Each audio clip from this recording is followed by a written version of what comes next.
प्रजापिता ब्रह्मकुमारी ईश्वरी विश्वविद्यालय राजगढ़ सेवा केंद्र में रक्षाबंधन का पर्व हर्षोल्लास के साथ मनाया गया। कार्यक्रम का उद्घाटन पूर्व विधायक रघुनंदन शर्मा, कांग्रेस जिला महामंत्री राशिद जमील, विश्व हिंदू परिषद के जिला अध्यक्ष तेजेंद्र उपाध्याय, समाज सेवी प्रताप सिंह सिसोदिया एवं ब्रह्म कुमारीज की जिला प्रभारी बीके मधु दीदी ने दीप प्रज्वलित कर किया। पूर्व विधायक रघुनंदन शर्मा ने राखी की शुभकामनाएं देते हुए कहा कि आज हर एक बहन असुरक्षित है। आज मानव संस्कृति का पतन होने के कारण मनुष्य मन में विकृति आ गई है और उसके लिए प्रयास की जरूरत है। साथ ही सभी पधारे हुए अतिथियों ने रक्षाबंधन की शुभकामनाएं दी। इसके पश्चात ब्रह्म कुमारी मधु दीदी ने रक्षाबंधन की बधाई देते हुए रक्षाबंधन के आध्यात्मिक रहस्य पर भी प्रकाश डाला। उन्होंने कहा कि वास्तव में इस पर्व के पीछे केवल शारीरिक रक्षा का सवाल नहीं है, बल्कि संकल्पों के बंधन का भाव भी समाया होता है। उन्होंने कहा कि रक्षाबंधन का अर्थ ही है एक दूसरे की पवित्रता व सम्मान की रक्षा करना, जो कि केवल तब होगा जब हम आत्मिक संबंध जोड़ेंगे। राखी बंधन अर्थात आपस में एक पवित्र प्रेम के बंधन में बंधना,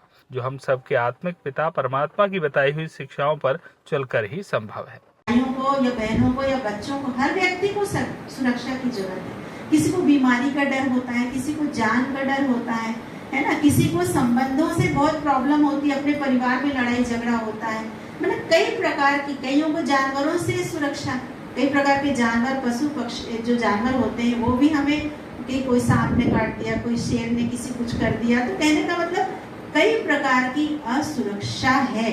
लेकिन इस सब असुरक्षा में रक्षा करने वाला हर समय कौन है? हम भाई को राखी क्यों बांधते हैं उसके बारे में हम चर्चा करेंगे। लेकिन आप बताइए कि हर समय उपलब्ध कौन हो सकता? कौन हो सकता? या भाई नहीं हो सकता, बहन भी नहीं हो सकती हर समय, पिता भी नहीं हो सकता। वैसे तो देखा जाए लड़की घर में रहती है तो पिता भी उसकी रक्षा करता है, चाचा भी उसकी रक्षा करता है, पर भाई को ही राखी बांधी जाती है। हर समय रक्षा कौन कर सकता है? कोई इंसान हर समय रक्षा नहीं कर सकता। अगर इंसान रक्षा करता होता तो ऐसे केस नहीं होते। जिसको जब आनी होती है मौत तभी आती है, किसी के समय के पहले नहीं आती। क्योंकि हम डरते कितने हैं मौत से, हम सब डरते हैं। जरा सा कुछ हो जाएगा तो कहाँ जाते हैं? हॉस्पिटल जाते हैं कि मुझे ऐसा कर तो नहीं, है ना। और में चंडी भी बन जाती हैं, खप्पर भी उठा लेती हैं। अगर हमने अपनी जिम्मेदारी नहीं निभाई तो बहनें अपनी जिम्मेदारी निभा लेंगी।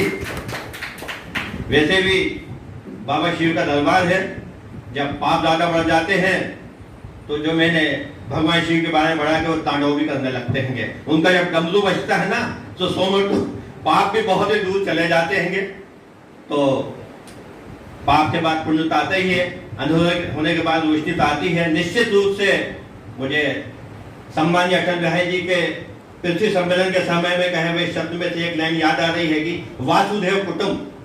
तो ये राखी एक ऐसी चीज है, कुछ समय पूर्व मुझे भी विदेश में जाने का मौका मिला और मैं अपना सौभाग्यशाली समझता हूँ कि आज भी मुझे विदेश से राखी आती है। यही हमारे भारत की संस्कृति है जो वासुदेव कुटुंब बन के पूरे विश्व में है।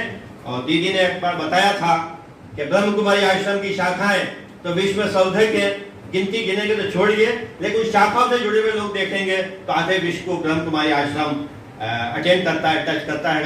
आप सबको पुनः राजगढ़ से नाजनीन अल्ताफ की रिपोर्ट।